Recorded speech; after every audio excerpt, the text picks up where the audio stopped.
쏜필드 저택에서는 떠들썩하고 분주한 나날이 계속되었다. 이 지붕 밑에서 지내왔던 처음 3개월 동안에 고요하고 단조롭고 쓸쓸한 것과는 얼마나 크게 차이가 나는 것인가.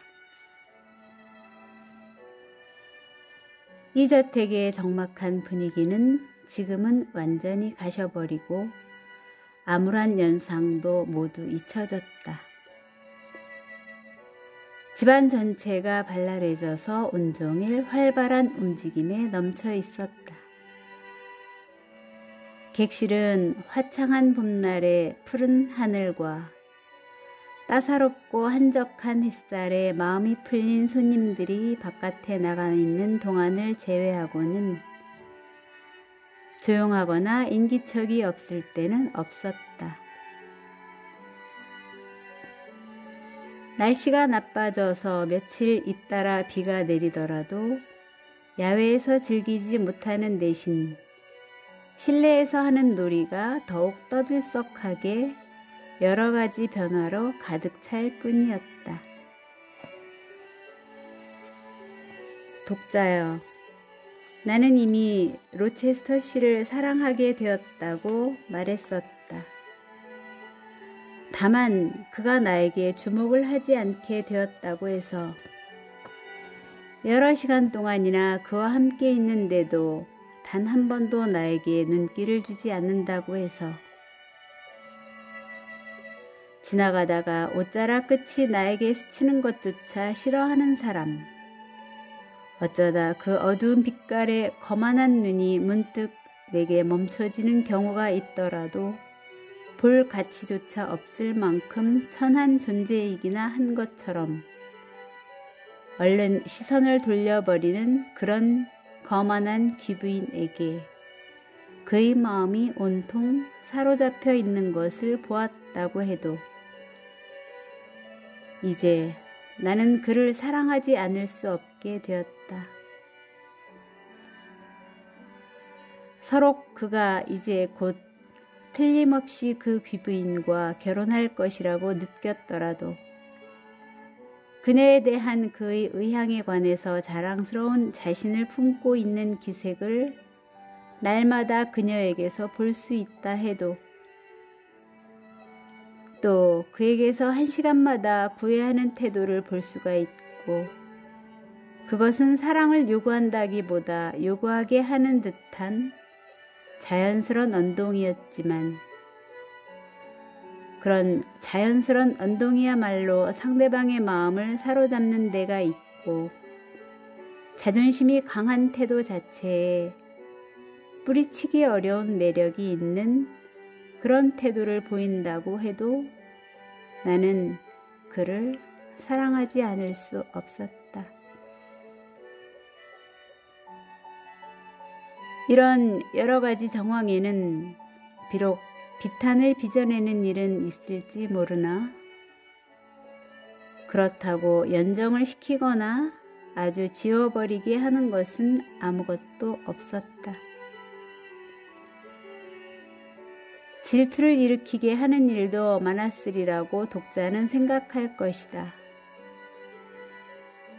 혹시 나 같은 처지에 있는 여자가 미스 잉그럼 같은 사람에게 질투를 한다는 건방진 말을 해도 좋다면 말이다.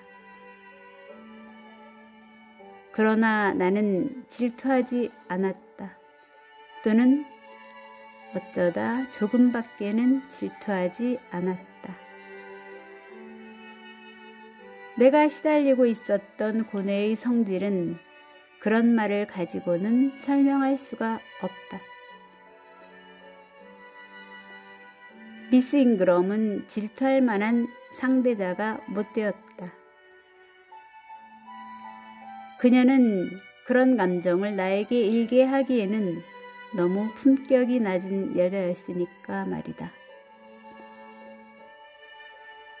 이러한 나의 의견상의 역설을 용납해 주기 바란다. 나는 사실 그대로의 심정을 말하고 있는 것이다. 그녀는 얼핏 보기에는 잠옷 훌륭하지만 그 외모는 진짜가 아니다. 아름다운 용모와 여러 가지 뛰어난 재주는 있을지 모르지만 선천적으로 정신이 박약하고 마음도 메말랐다. 그러한 토양에서는 아무것도 자발적으로는 꽃피지 않으며 그 신선함을 상찬받는 자연의 과일이 저절로 열매 맺는 일도 또한 없을 테니까. 그녀는 선량하지 않으며 또 독창력도 없다. 그녀는 책에서 읽은 화려한 글귀를 앵무새처럼 흉내내고만 있다. 자기 자신의 의견을 말하는 적도 가져본 적도 없다. 그녀는 단지 고상한 정서를 고취하지만 동정이나 연민 같은 마음을 모르며 상냥함이나 진심이 그녀에게는 없다.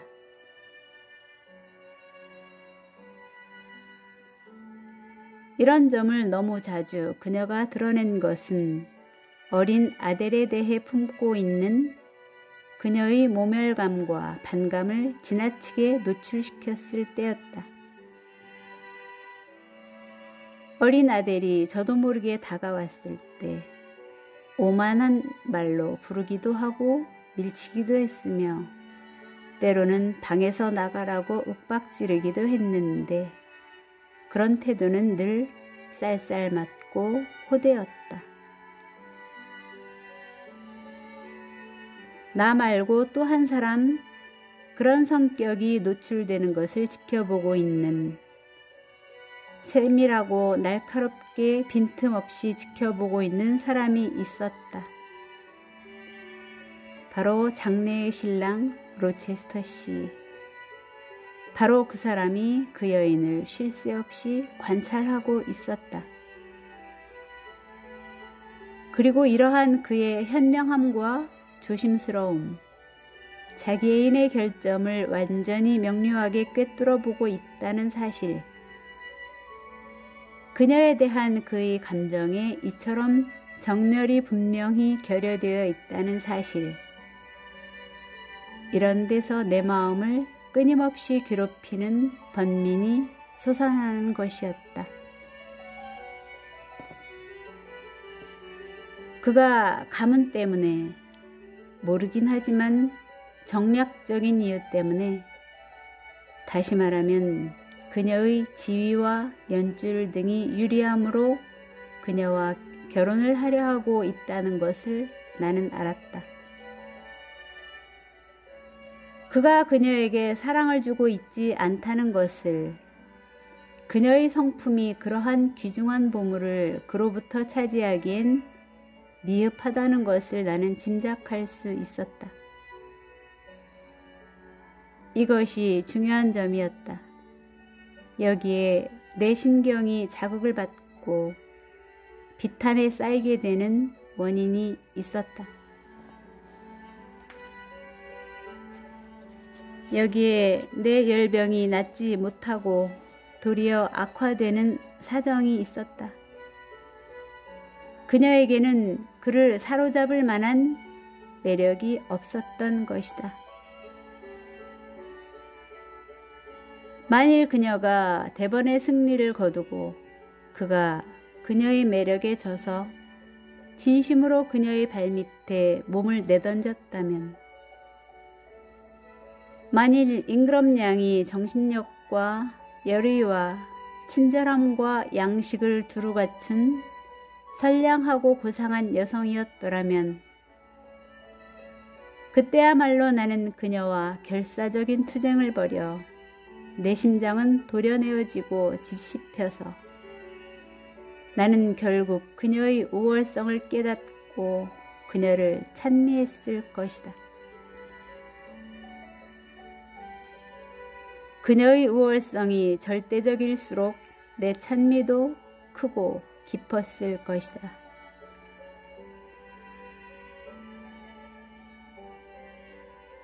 내 마음의 안정도 그만큼 진실한 것이 되었을 것이다. 그렇지만 현실적인 사태에선 로체스터 씨를 매혹시키려 하는 잉그럼 양의 노력이 거듭 실패로 끝나는데도 당자는 전혀 그 실패를 깨닫지 못하고 자랑스러움과 자기만족으로 잔뜩 가슴이 부풀어 있는 그런 모양을 실제로 보고 있는 것은 결국 끊임없이 정열이 북돋아지는 동시에 사정없이 그것을 억누르는 노력의 연속이라 아니할 수 없었다.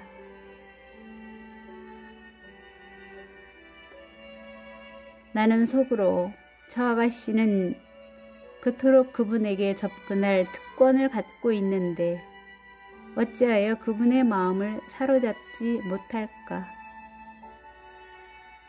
나는 스스로 물어보았다. 틀림없이 그녀는 진심으로 그분을 좋아하지 못하는 모양이다. 진정한 애정으로 그분을 좋아하고 있는 것이 아니야. 혹시 진정이라면 저렇게 추파를 던지거나 그럴듯하게 점잔을 빼보이거나 교태를 부리고 할 필요는 없을 거야. 지금도 잉그럼 양이 저렇게 명랑하게 말을 건네고 있는데 그분의 얼굴 표정은 몹시 굳어져 보이네. 하지만 나는 저런 얼굴과는 완전 딴판인 표정을 본 적이 있지. 그때는 그런 표정이 자연적으로 나타났었지. 그분이 묻는 말에 순진하게 대답하고 역겨운 표정 같은 건 보이지 않고 필요한 말만 했지. 그러면 그 얼굴은 더욱 부드럽고 정다워져서 내 마음을 따뜻하게 감싸줬었어. 그녀가 그분과 결혼하면 어떻게 그분을 기쁘게 해드릴까? 나는 그녀가 그렇게 할 수 있으리라곤 생각할 수 없어. 하지만 그건 불가능한 일이 아니며 그렇게 되면 그분의 아내 되는 사람은 이 세상에서 제일 행복한 여자일 것이 틀림없어. 나는 로체스터 씨가 이해관계나 연고 때문에 결혼을 하려고 하는 사람이라고는 생각하고 있지 않았다.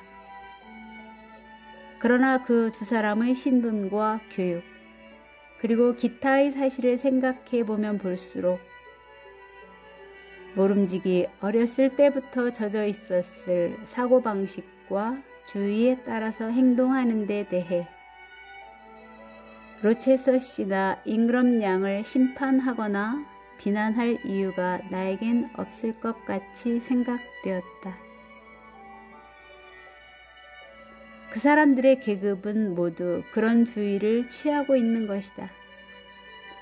그러고 보면 나 같은 사람으로서는 짐작할 수 없는 이유로 그들이 그런 주의를 취하고 있을 것이다. 내가 만일 그분 같은 신사였다면 나는 자기가 사랑할 수 있는 아내가 아니고서는 내 품에 안으려고 생각하지는 않을 것이지만 그런 방법에 의해 남편 자신의 행복을 얻을 수 있는 것이 명료한데도 아무도 그렇게 하지 않는 데에는 내가 알지 못하는 어떤 연유가 있을 것임에 틀림없다고 나는 생각했다. 그렇지 않으면 온 세계 사람들이 내가 생각하는 바와 같이 행동할 것으로 생각되니 말이다. 오늘은 여기까지입니다. 함께 해주셔서 대단히 감사합니다.